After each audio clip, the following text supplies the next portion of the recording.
I'll buy that. We've got time for a couple questions from the audience. The gentleman in the glasses right up there. Yeah, I don't know what the over-under was on the N-word, but I wondered what Quentin told you about and whether the cast ever got comfortable using that word as many times as it's used in the film. Did everyone hear that question? You had a conversation about it with him after having read the script. You know, we did not have a conversation about it because the N-word, it's so funny, the N-word, when Sam Jackson was asked about the N-word, he said, what do you mean? New, nowhere, nobody? Which N-word? The fact that we use nigger a lot in this movie is because in 1858, the connotations were entirely different. Nigger did not have any negative connotations whatsoever. That was the term that it was being used. It was not a derogatory term, and therefore, you know, Calvin Candy says twice in the movie, no offense given, no offense taken. And I think that's how we use this word. The fact that we don't use it today, addressing someone, is more than necessary. But that doesn't mean that in 1858 the circumstances were the same. They were entirely different.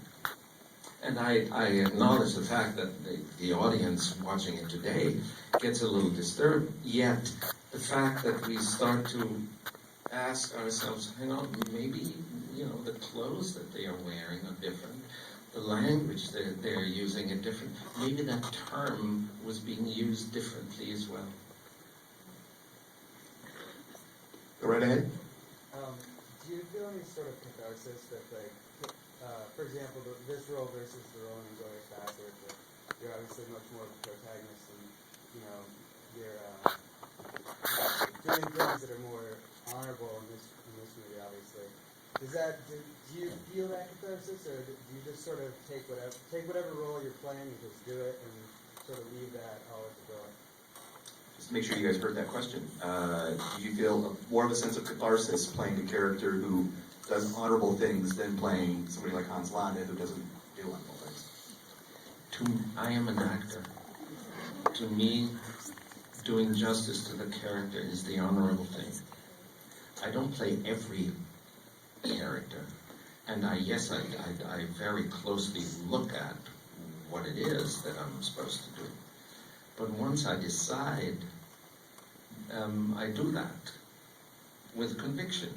And I don't think you help anything, neither the story, nor your character, nor the entertainment value for the audience, if you play your opinion. If you take it, you say yes to a job, and then you play your condescension to and your opinion. You say, well, this is really a lesser human being, so I have to show that I, as a person, am above this character.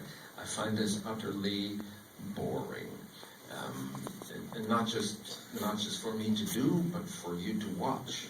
Because the context is a story. The context is not my opinion. My opinion as an actor is utterly irrelevant. Take two more questions.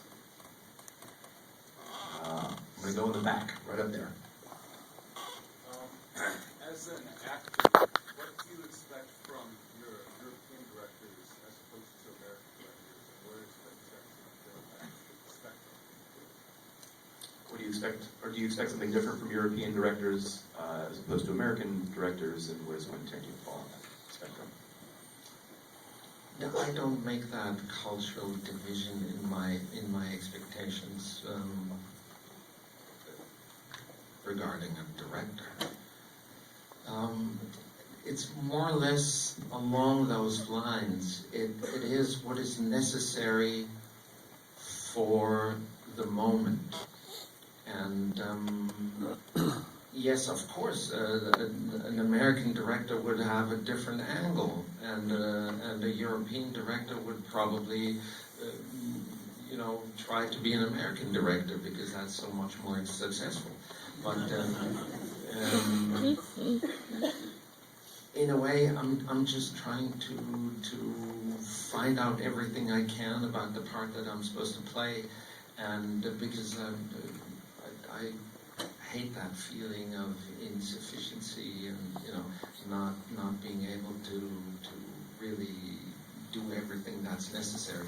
So I don't. If the approach is American and it gives me a new insight, I'm happy. And if it should be European, I don't mind either. Go right ahead. It's wonderful to hear an actor talk about not making judgments of the character that you play that frees you up to be someone who understands some of the motives of the character. But I do wonder, do you miss that beard? Beard. The beard? Yes. It depends on the beard. The But beard. your beard, that was The wonderful. beard. I thought you said, do I miss the beard? Oh, yes. Okay, odd question. The beard right now, you mean? Yes. No, I don't. I'm sure there was lots of dibs. This One more question. Yes. My moustache was actually the end of to here because I didn't cut it for almost a year. If I really did it, it would be this.